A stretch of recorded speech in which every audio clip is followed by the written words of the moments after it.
to the Marley Bird YouTube channel, brought to you by Red Heart Yarns. This is a My First with Marley Bird video, so sit down, have some yarn and needles in front of you, and let's jump in. We are going to learn how to make the big comfy sweater today. This is a beautiful pattern that is free on the redheart.com website. That's right.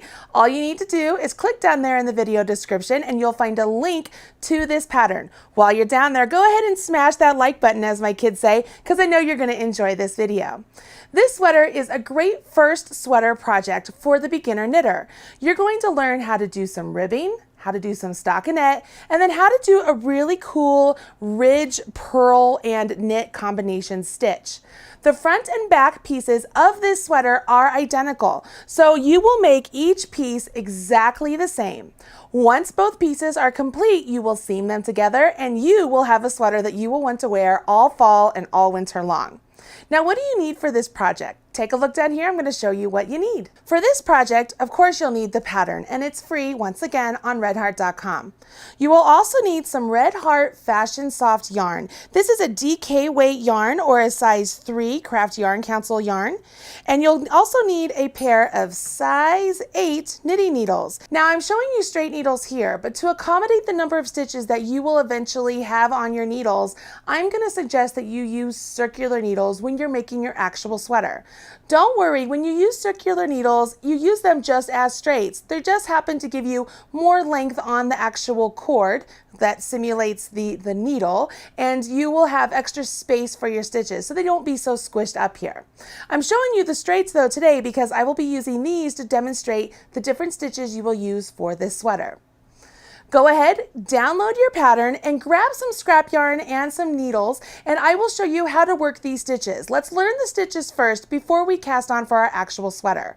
Once we've learned the stitches, I'm going to walk you through the pattern so that way you can get some little tips and tricks on how to keep track of where you are in the pattern.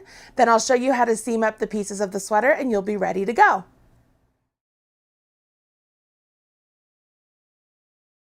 We'll start off with a long tail cast on. We need to make sure we have a length of yarn that will accommodate the number of stitches you will be casting on. Since we're just going to do a few stitches, I'm just going to put a little bit of a tail here. I'll put the tail into my hand, take my working yarn, wrap it around my forefinger and my middle finger. When I come back up, I cross over. I turn my hand over. Now I go underneath the front loop and grab the back loop.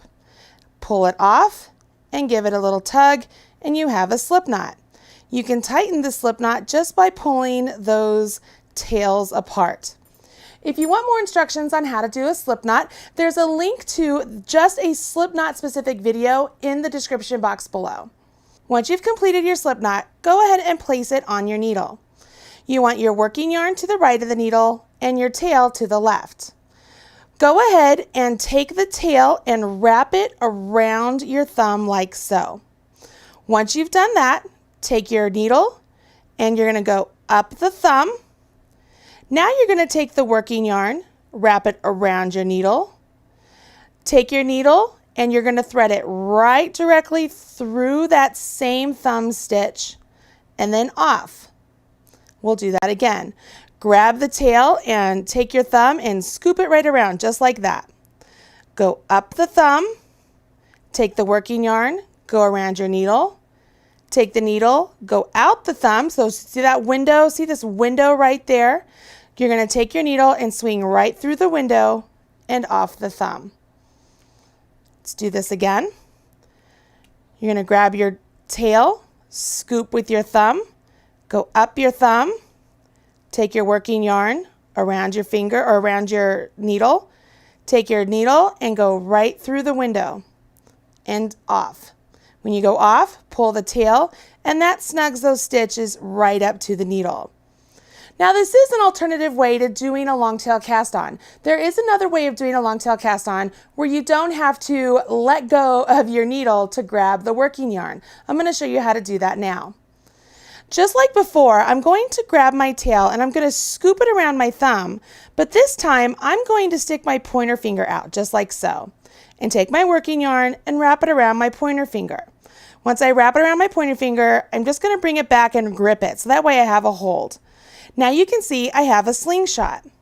Once I have this slingshot, I will go up my thumb just like before, But now I just scoop around down my finger, grab that yarn, come out my window that's created by my thumb just like before, and then off my thumb. Give it a pull. And I don't have to re-grip or anything. I just readjust, scoop my thumb around, and I'm back to my slingshot. I go up my thumb, down my finger, through the window, off my thumb.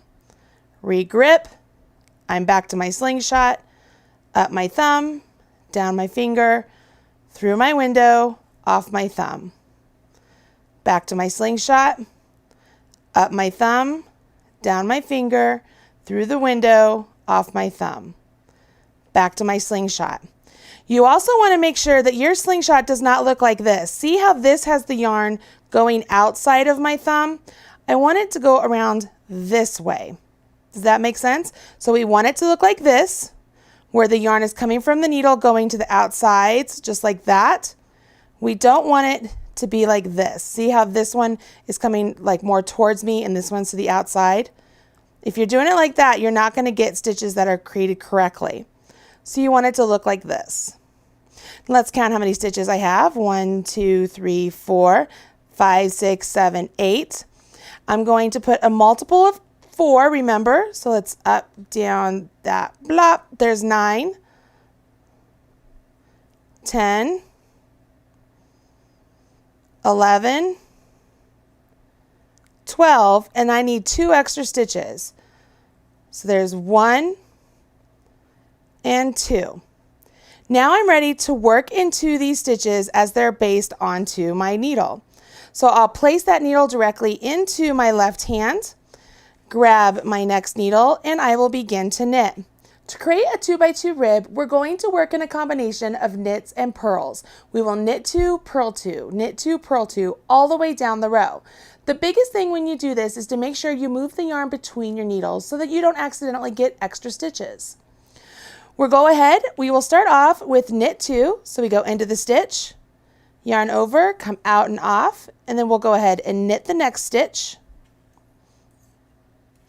Now I need to remember that I need to pull the yarn between my needles. So I go between my needles and I purl 2 stitches. I go in, around, out, off, in, around, out, off. Go between my needles, back to the back, in, around, out, off, in, around, out, off. Go between my needles, and I do all that before I do anything into these stitches, and now I purl my 2 stitches. Remember, when you knit, you have the yarn behind the needles, and when you purl, the yarn is in front of the needles. That's why it's important that you're moving the yarn between the needles between each stitch as you complete them. If you want more instruction on just ribbing in general, there are more videos right here on the Marley Bird YouTube channel. See, you don't have to go anywhere else to find everything that you need right here. You find a link to all of the ribbing videos that you will need right down there in the video description, and you can get more instruction on ribbing. I've continued my ribbing and I'm just working it all the way down the row, and I will end with knit 2 stitches. If I've done everything correctly and moved my yarn between my stitches or between my needles before I completed a stitch, everything should look just like so. And you'll see here that I have 2 knits. There's 2 purls because I see the 2 purl bumps, 2 knits, 2 purls, 2 knits, 2 purls, 2 knits. Place the needle directly into your left hand and then repeat this action. What we will do now is we will knit our knits and purl our purls. So it's important that you learn how to recognize what a knit stitch looks like and what a purl stitch looks like. As I'm looking down here at these stitches, I can see these 2 purl bumps. You see those 2 purl bumps directly right underneath my needle? So I know those are purl stitches and I'm going to purl them. So my yarn is in front of my needle, go into the stitch, yarn over my needle, out and off, in, around, out, off. I can go between my needles and go to my next stitch. If I've done everything correctly, I already know that the next 2 stitches are knits, correct? Because I just did 2 purls. But I can confirm that by looking at them. I can see here that there are no purl bumps, that these look like V's. So we'll go ahead and knit those 2 stitches. See what I mean about knitting the knits and purling the purls? Go between my needles and I see 2 purl bumps. See, there's a purl bump there and a purl bump there. So I will purl the next 2 stitches. I'm going to repeat this all the way down the row. Between my needles, I see a knit stitch and a knit stitch because there are no purl bumps, and I will knit them. This will also make it really obvious if you accidentally put 3 knits in a row or 3 purls in a row, and you'll have to work back, tink backwards to go and fix it. You'll be able to notice that immediately because you can read your stitches. You'll see here that I'm just cruising along, and it's just because I can see each stitch as it's presented. If it's a purl, I'm purling it. If it's a knit, I'm knitting it. Down to the end of my row. Finish the row. Go ahead, put my needle into my opposite hand, and I continue on. You can see here that the stitches are beginning to stack upon each other. So all of my knits with the nice V's are all stacked up. All of my purls with the bumps are stacking up, and I'm beginning to see some ribbing. Go ahead and work row 2 again, and then let's take a look at what the stitches look like on our needle. Remember, row 2 is just knitting your knits and purling your purls. I'm to the end of my next row, and you can see as I turn my work and I take a peek at it, my stitches are getting even more stacked upon each other because I've knit my knits and purled my purls. And you'll notice that as I turn my work and look at this side, my first row of stitches are purls, then knits, purls, knits, purls, knits, purls. But as I finished my work and I look at it this side, my first and last are knits. That's common and that's perfectly normal, and that's what we want. So make sure when you're working your ribbing, you work in this manner. You'll notice that as long as you knit your knits and purl your purls, all of your stitches will stack up on each other and you will get a really great ribbed look. Now, let's learn how to do some stockinette stitch. When you transition from a ribbing stitch to a stockinette stitch, you typically want to begin on a right side row. You'll notice in the instructions on the Big Comfy Sweater that the rib stitch pattern has row 1 indicated as a right side, which means you will want to end on a row 2 for the wrong side. Now, you could say, Marley, all I've been doing is repeating row 2 because row 2 was, knit your knits and purl your purls. What I mean by that is when you're starting on the stockinette portion of your sweater, as we're going to do now, I want to make sure that the first 2 stitches you're looking at are knits. They're not the first 2 purls. Does that make sense? That's where we are right here. Let's take a look. I will turn my work, and you can see here that the first column, the first 2 stitches I'm looking at are knits, which is great. I'm going to call that the right side of my ribbing. And so I'm ready to jump into my stockinette portion. And stockinette is really simple, you guys. It's just a row of knits followed by a row of purls. So let's see how we would do that. What's great is we have these really great lines going on, and the ribbing is starting to squish together if you're working on your actual sweater. But we're going to jump in and do some stockinette now. So for stockinette, we don't care what the stitches were before. We're simply going to knit this entire first row. So even right here, as I come to this stitch that was a purl and I was purling it, I will go ahead and knit it just as normal. So let's knit to the end of the row, all the way to the end. And you'll notice I did not slip the first stitch of the row because I don't feel like it's something that is absolutely vital, especially for your first sweater. I don't want you to have to overthink things and remember to slip the first stitch of every row. That might be something that you'll find later on in future patterns. A designer might tell you to slip the first stitch of every row to help with seaming. I don't want you to do that for this particular sweater because I don't want you to have to remember one more thing. I got to the end of my row, I turned my work, and I'm ready to purl back. Now here's another really cool thing is now that I've established my pattern, I've knit the first row, I'm looking at all purls. So if I wanted to say purl your purls, knit your knits, we could follow those instructions again because I'm looking at purls. So if I'm looking at purls, I want to go ahead and purl them. So I pop my needle in and I carry on, making sure that my yarn is held to the front of the needle. And you'll notice that I'm holding my yarn a little bit differently this time just because I know there are some of you out there that find purling this way to be easier. So I wanted to show you what that would look like. Then you could do the same motion, just holding it in the hand just like normal into my right hand. But then there's also those of you who like to purl with your left hand, where you hold the yarn in your left hand. And that's as easy as just adjusting. It's all the same motion. It's just wherever you hold your yarn. I'm scooping around just like normal. Now that I've completed this row, I have 2 rows of purls stacked upon each other. Turn my work and I'm back over here and I'm looking at knit stitches. I'm looking at the stitches that are directly underneath my needle and you can see they're all nice pretty V's. And I would go ahead and continue on knitting. It's the combination of the knit row and the purl row that give us the really beautiful stockinette. You'll hear some old-time knitters call that it's the sweater stitch. It's because it's what most sweaters typically look like, correct? With the nice pretty V stitches on the front and the bumps on the inside of the sweater. So stockinette stitch is really simple and it's something that hopefully you'll get better at as you work along on the actual sweater because you're going to be doing a lot of stockinette stitch.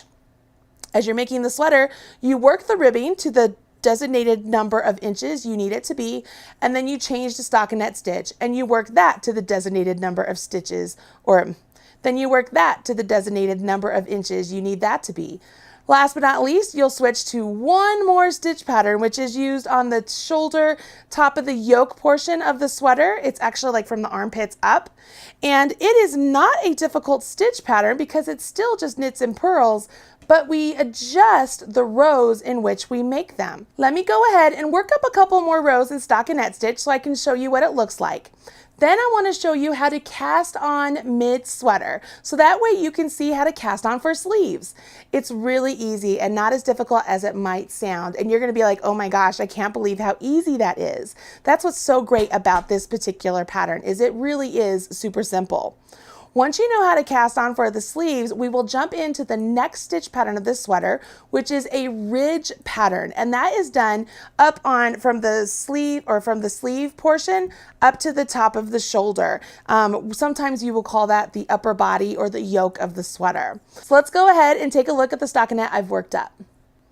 I just finished a wrong side row and let's take a look at what I have. You can see here the ribbing portion that we worked on at the beginning, and then I have this beautiful stockinette stitch, and we're looking at the right side of the fabric because we're looking at the knits. If I turn my work, you can see I also have the beautiful ribbing happening down here, but I'm also looking at the purl bump, so that's the wrong side of my fabric. As you're working on the sweater and you reach the designated number of inches for the stockinette portion before it's time to cast on for the sleeves, you want to make sure you have ended your work on the wrong side, meaning you've just completed the wrong side row and you're ready to start on the right side. And that is where I am in the pattern. So as you're working along in your sweater pattern, we're going to say this is where the pattern says to cast on the number of stitches you need for your sleeves. And it simply starts off as cast on X number of stitches. Well, you're looking at this and say, well, Marley, you taught me how to cast on with a tail and a working yarn, but all I have is this working yarn. So how do I cast on? Let me show you how to do the knitted cast on. All I'm going to do here is with this tail, I'm going to go into this first stitch just like I'm going to knit it. Yarn over my needle and pop out, only this time instead of letting this stitch jump off my left hand needle, I want to extend my right hand needle. Okay, do you see how I extended it? Take my left hand needle and I want to swivel around coming up from underneath the loop. So I'm swiveling and scooping and I'm placing that new loop directly on my left hand needle.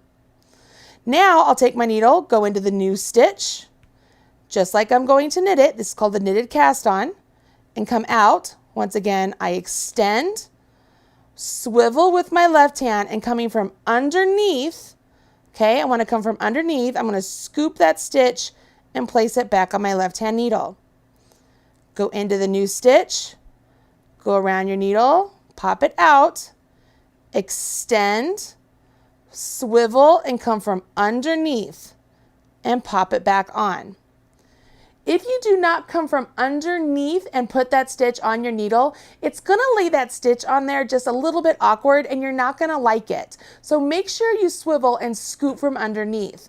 I am going to show you what I don't want you to do, so that way if you're accidentally doing that, you can say, oh, that's what she doesn't want me to do, okay?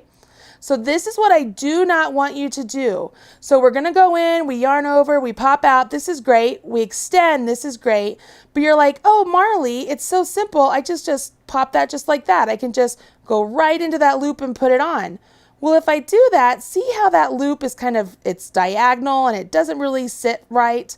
I don't want you to do that, okay? So I'm going to take that off. Let's take that whole thing off and redo it. So that's what I don't want you to do. So what I want you to do is go ahead and knit just like normal, extend, but instead of going to the top and going down, I want you to go underneath and scoop up. Put that stitch directly on my needle. Okay, so now you can see I've cast on 1, 2, 3, 4 stitches, all working into that last stitch I have. So now I have extra stitches here. So if this were a sleeve of this little tiny sweater, I could say, oh, I have sleeves there. Next part of the instructions say to go ahead and knit down the row. So let me do that. So I've cast on and now I just go ahead and knit down. So I treat each one of those stitches just as if it was a cast on stitch. So I'm going to knit through those stitches and then you'll see where you get over here to where your actual sweater stitches are going on. You just carry on knitting right down the row. Isn't that simple? Oh my gosh, how easy is that? It's one of the easiest ways to create sleeves. Just cast on stitches and work down. So when we get to the end of the row here, we have a couple options. We can go ahead and do something that's called the backwards E cast on. And it's actually a cast on I'm not very fond of, so I am not going to show you how to do that. I only mention it because those of you out there who do have some knitting instructors in your life, they might instruct you to go ahead and do the backwards E, and they are not incorrect in telling you to do so. It's just not my preferred method, because we can actually do this exact same cast on over on this side, and that's what we're going to do. So we're at the end of the row, but obviously we want our sweater to be symmetrical, so we want sleeves over here also. So we turn our work and we will cast on stitches just like we did over here, but we'll do it on this side. It doesn't really matter that we're going to cast on knit stitches and we're looking at a purl side, because these stitches will actually be part of our selvage edge. They'll be what will be into the seaming section of the sweater. So I'm going to just go ahead and do my knitted cast on this edge as well. Just like before, extend, swivel, scoop. Okay? In, around, out, extend, swivel, scoop. Makes sense? Super easy, not real difficult, and once again, we're getting the stitches on here that we need to complete this side of our sleeves, correct? So now I have those on there. The next part of the instructions say to purl down the row, so that's what I will do. Simply go into the stitch as if to purl and purl them all the way down the row. Not super difficult. Once you've purled these stitches all the way down the row, you're ready to move on. And the next part of the instructions for the sweater say it's time to do the ridge pattern. So let me get to the end of this row. We'll take a look at what we have, and then we will jump into the ridge pattern. I'm to the end of the row. I can go ahead and turn my work, and you can see, oh, it looks like I have a little tiny sweater started, doesn't it? With those little sleeves just hanging out there. And it's totally okay that this one side has one extra row than this side. It will never show up in your sweater once it's seamed up, so don't fret. I know there are those of you out there who are totally type A that are like, wait a minute. Don't worry, it's really okay. Everything's going to be good. Now it's time to jump into the ridge pattern. The ridge pattern might seem a little bit intimidating because we put a name to some new stitches, but in reality, we're just doing knits and purls just like before. The first row of the ridge pattern is knit. The second row is purl. The third row is also purl, which means we will have a purl row on the right side of our work. So let's go ahead and jump in. As you're looking at your sweater or your little swatch, if you've worked along with me, you'll notice that we've worked our stitches for our actual cast on of the sleeves, and it's time to work the ridge pattern. The first part says we will knit the first row. Great, we're on the right side row, we're looking at knits. Really simple to just go ahead and knit this whole row. Even more simple is that the next row is purl, and we will be looking at purls, so we will purl the whole row, just like normal, just like basic stockinette. It's row 3 when things start to change up a little bit. So let me get to row 3. I will knit down this whole row and purl the next row, and we'll get to row 3. I'm at the end of row 2 and I'm ready to start my row 3. So I turn my work, and what I normally have been doing when I'm doing stockinette is just knit this whole row. But for the ridge pattern, I want to purl my row 3. So I'm going to go ahead and purl row 3. So just like before, I will go into the stitch as if to purl and purl it. You'll notice here that I'm purling with the yarn held in my left hand this time, but the mechanics of the stitch are exactly the same. I'm still wrapping the needle around, or the yarn around the needle the exact same way. I'm putting the needle into the stitch the exact same way. I'm just holding the yarn in a different hand. I like to go ahead and show you many different ways to hold your yarn because there's no one right way to do it. You have an option to do any way that makes it comfortable for you. And I want to make sure that all of you out there are feeling as comfortable as possible. Once you get to the end of the row, yay, we have a great row of purls on our right side. We turn our work and it's time to knit on our wrong side because row 4 is a row of knits. So I will go ahead and I will knit this full row. Once again, I'm holding my yarn in my left hand. It's the same mechanics though of the knit stitch. I'm still in, around, out, off. I just am holding my yarn in my opposite hand. Once I complete row 4 of knits, I'm ready to repeat all of these instructions starting back at row 1. In row 1, I'm back to my knit row, and then I do a purl row, a knit row. So essentially, I am doing 2 rows of knits, 2 rows of purls to complete this ridge pattern. Because I've just done that, right? I did a knit row, a purl row, and then a purl row, a knit row. And it's time to repeat, so I will do a knit, then purl, purl, knit, knit, purl, purl, knit. And I will do that until the sweater measures the designated number of inches in the pattern.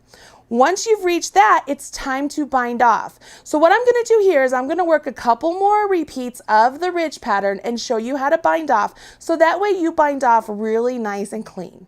I've worked a couple more repeats of the ridge pattern, and I want you to take a look down here. You can see down here that the ridge pattern really puts these really great purl bumps on the right side of the fabric, and that's really wonderful, okay? But to make sure that for seaming purposes, I have stitches that are really easy to work into, I want to have a nice row of knit stitches when I bind off. So what I did is I finished off my work after a row 2. So I am ready to start a row 3 where I would be doing a purl row, but I'm actually going to bind off knitwise. And the reason I'm doing that once again is because when I bind off knitwise, I will have some nice knit stitches up here to do the mattress stitch. And I find that easier to work with. So this is where I'm going to say it's a little bit more important that you finish off after a row 2 versus the designated number of inches you need to reach. So if you're trying to pick one or the other, choose on the side of finishing after finish a row 2 and beginning a row 3. But instead of starting row 3, we're going to bind off. Okay, so that's where I am right here, and I'm ready to bind off these stitches. And I want them to be bound off not really tight, but I also don't want a really loose lace type bind off. So I'm going to be really conscientious as I'm binding this off that I'm not over tightening my stitches. It's really as simple as knitting 2 stitches to start off. So knit 1, knit 2. So I have 2 stitches on my right hand needle. I will take my left hand needle, go into the first stitch I worked, and have it leapfrog up and over that second stitch. Okay, now here's where people can start to get these stitches really tight, is they'll take the time for this stitch now and really make it tightened up to tighten that one. And we don't want to do that. We want to make sure that that stitch is still able to move on the needle relatively easily. Knit your next stitch. So I have 2 stitches on my right hand needle. Use my left hand needle, grab the back stitch, leapfrog up and over the front stitch. Knit 1 more stitch. We always want to get 2 stitches on our right hand needle. Go into the back stitch, leapfrog up and over the front stitch. Knit 1 more stitch, back stitch, up and over the front stitch. Knit 1 more stitch, back stitch, up and over the front stitch. I'm making sure these aren't super tight. I want to make sure that they aren't like cinching in on each other. And I can see here, like they look really, really nice and clean. Nothing's getting too out of whack. And I go ahead and I continue this down the row, binding off each stitch to the very last stitch. To the last stitch here, I go ahead and knit it. Back stitch jumps over the front stitch just like before. I will grab a nice pair of scissors here, and I will leave myself a nice long tail. Once you've cut your tail, go ahead, take your needle, and you're literally just going to extend that stitch all the way out. Give it a gentle tug, and your stitches are bound off. Can I make a suggestion? When you cut your tail, make sure you leave a tail that is at least 3 times the length of the shoulder you just created, okay? The reason I want you to do that is because now we can use that tail to seam up our shoulder. If you leave your tail long on the front and your tail long on the back, you now have 2 tails that are already attached to either side of your sweater to seam up your shoulders towards your neckline. It's just one extra thing. You won't have to weave in ends at the end because you have these tails already attached and you don't have to add extra yarn. Once you've learned all of these stitches and completed that side of your sweater, you're actually ready to start the other side of the sweater, which is completed identically to this side. So you will cast on the same number of stitches, work the same number of ribbed rows, work the same number of stockinette, same number of cast on stitches for your sleeve, same number of the ridge pattern, and then bind off the same number of stitches. Really easy. So you're going to do this in tandem. Make 2 of these. Really easy.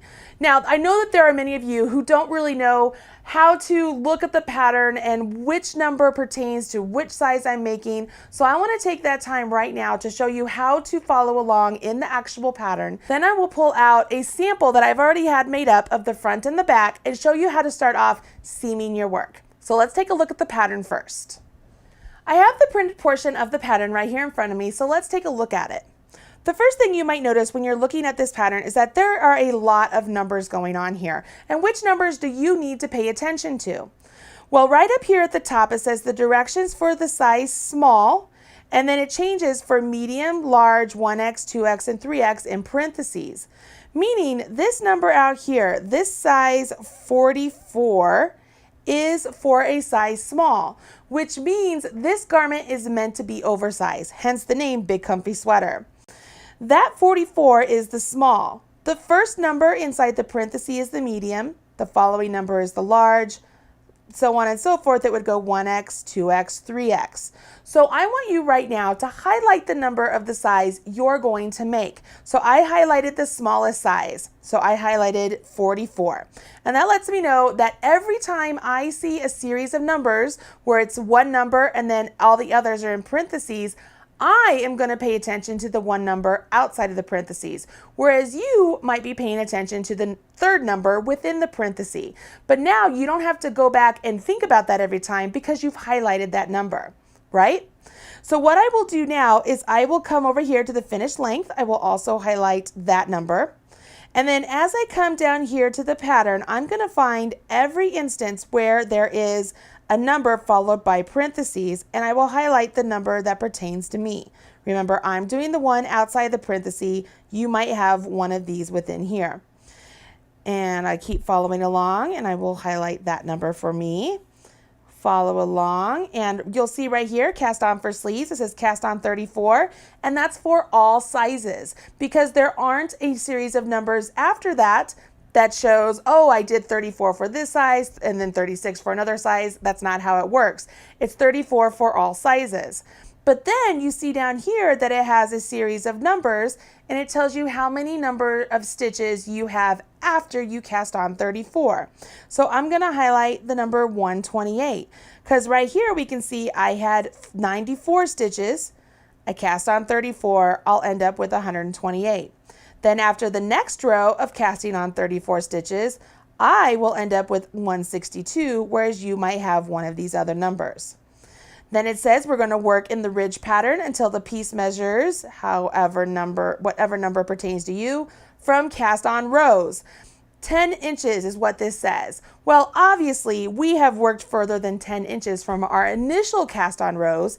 This cast on rows right here is talking about the cast on rows for the sleeve, okay? So you will work the ridge pattern for the designated number of inches from the cast on rows of the sleeves. All right, once you've done that, you'll bind off. Then it says for the front, work the same as the back. Great, you've already done all the work that you need to do as far as highlighting the number of stitches you need to highlight. Now here's a little suggestion, okay? When I'm working in patterns that indicate I need to work for a certain number of inches rather than a certain number of rows, I will keep a separate piece of paper and I will put a tally mark every time I finish a row. So that way, if I have to make a front and a back that are identical, I can say, okay, I know I did exactly 80 rows on the front or on the back. I need to do exactly 80 rows on the front to make sure that they are exactly the same. You don't have to do that. It's just one of those things that if you really want to make sure the front and the back are identical and do something different than following along just with measurements, that's a way to do it. And it's just a little tally mark. Do a little tally mark, maybe do it in groups of 5 or 10. And then after you complete one side, when you go to the other side, you can do the same thing and you'll have the exact same number of stitches. Really simple, right? It's logical, but it's one of those things you might not think about the first time you've made a sweater.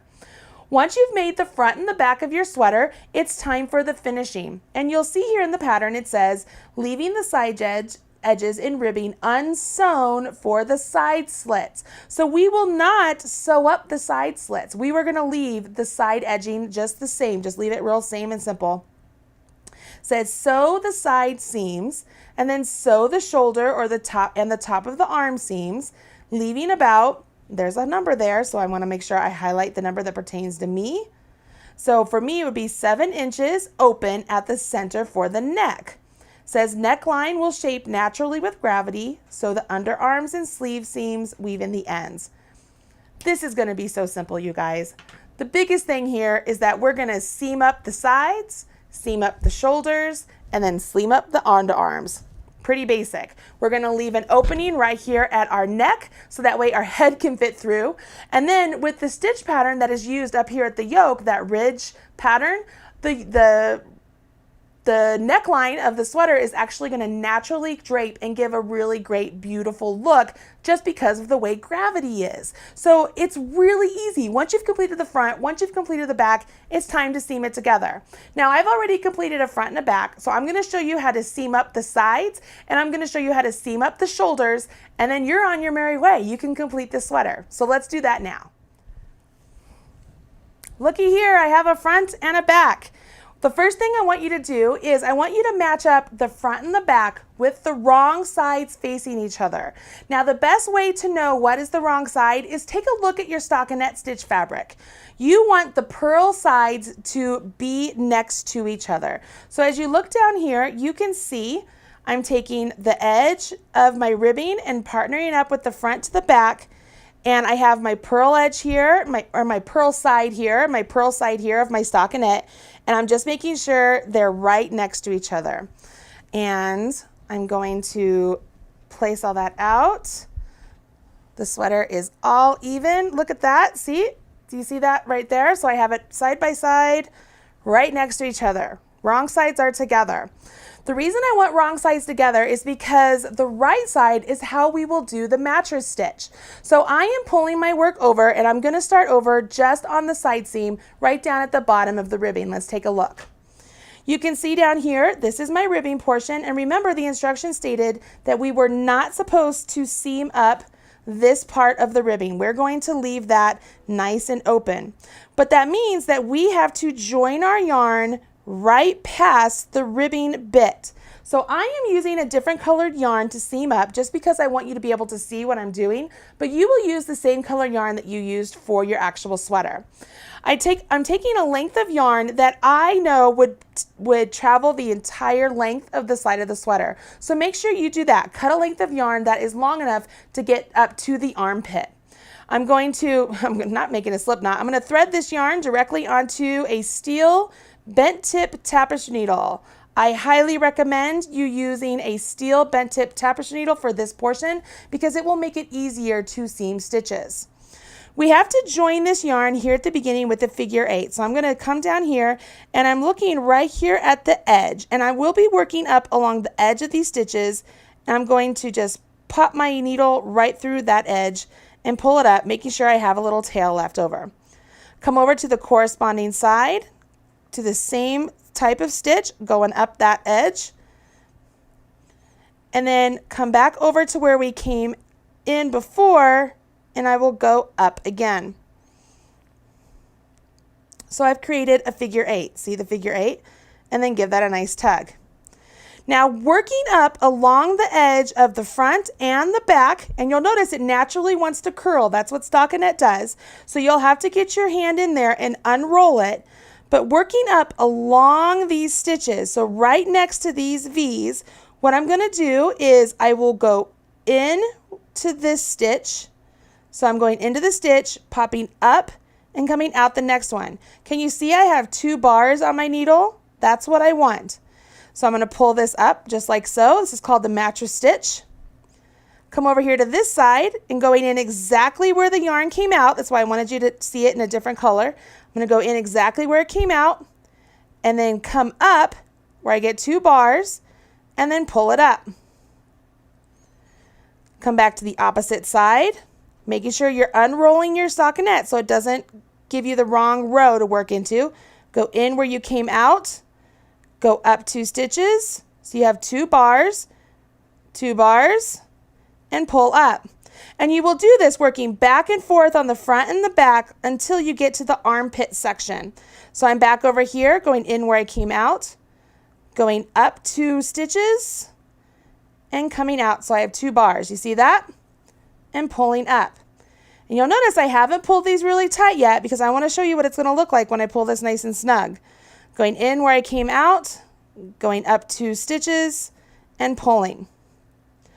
Once I work this up several inches, I can go ahead and begin to start tugging these close. So what I'm doing is I'm grabbing the tail that I originally joined, and I have my working yarn, and I'm just going to pull it so that it brings those pieces together.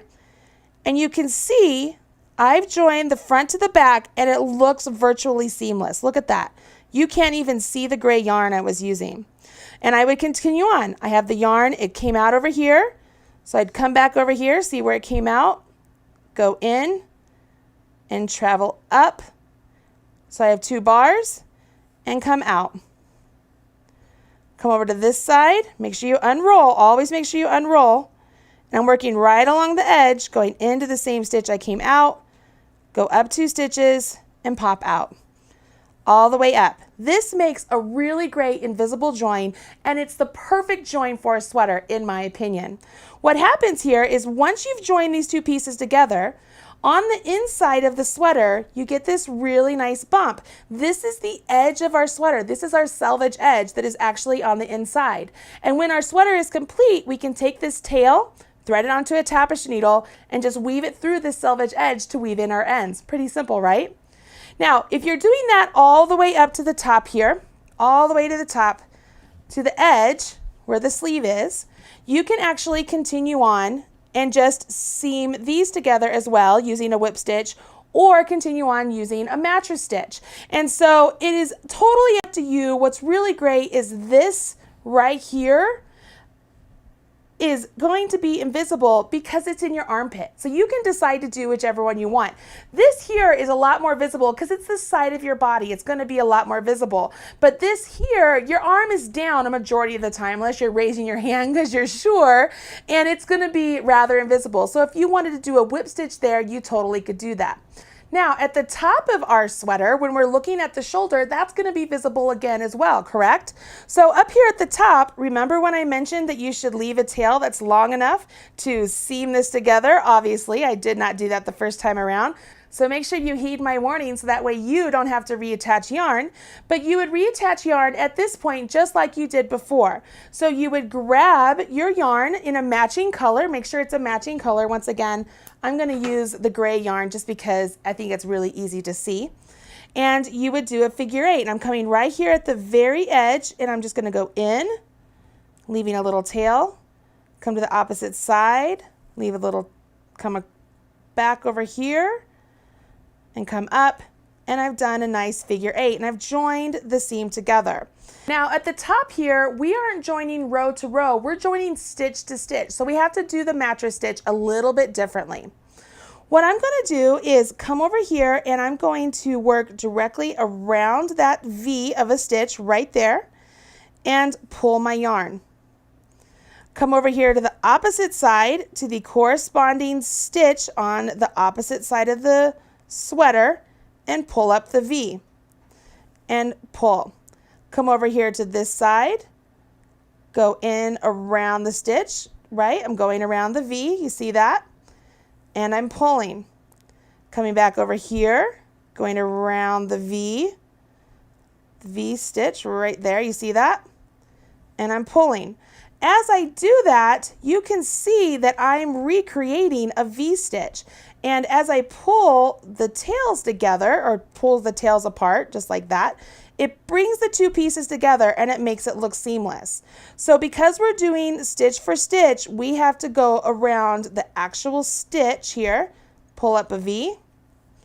On that side, come over here. I'm still going in where I came out and pulling up the next stitch.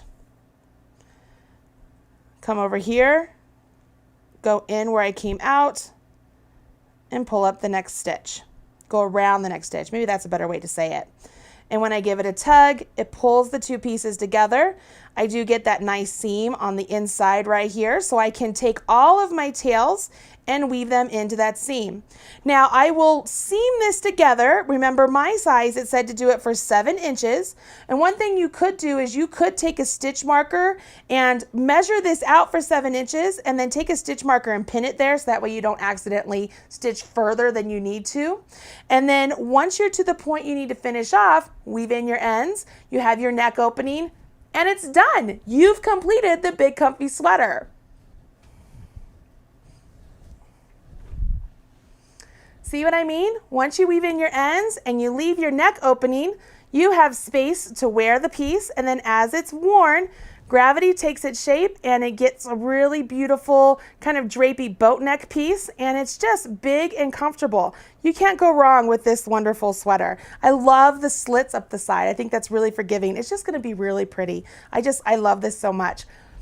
I hope you love this so much too, and you're going to run out and grab some Red Heart Fashion Soft yarn and a pair of size 9 needles and make yourself your very own big comfy sweater. Thank you to Lorna Miser, who is the wonderful designer of this sweater, and thank you to redheart.com, who has put it up for free, and it's available for all of you. I hope you enjoyed this My First with Marley Bird, and you'll come back here for more. All you have to do is hit subscribe and you'll know immediately when I post a new video up on YouTube. I'm Marley Bird, proud spokesperson for Red Heart Yarns, and this is a My First with Marley Bird video. Make sure you smash that like button, and I'll catch y'all later. Bye. Looking for more Marley Bird? Don't worry, I've got you covered. Click right down there and you will find more videos just like this teaching you how to knit or crochet, all brought to you by Red Heart Yarns. Go ahead, click away. Don't be shy. Don't forget to smash that like button.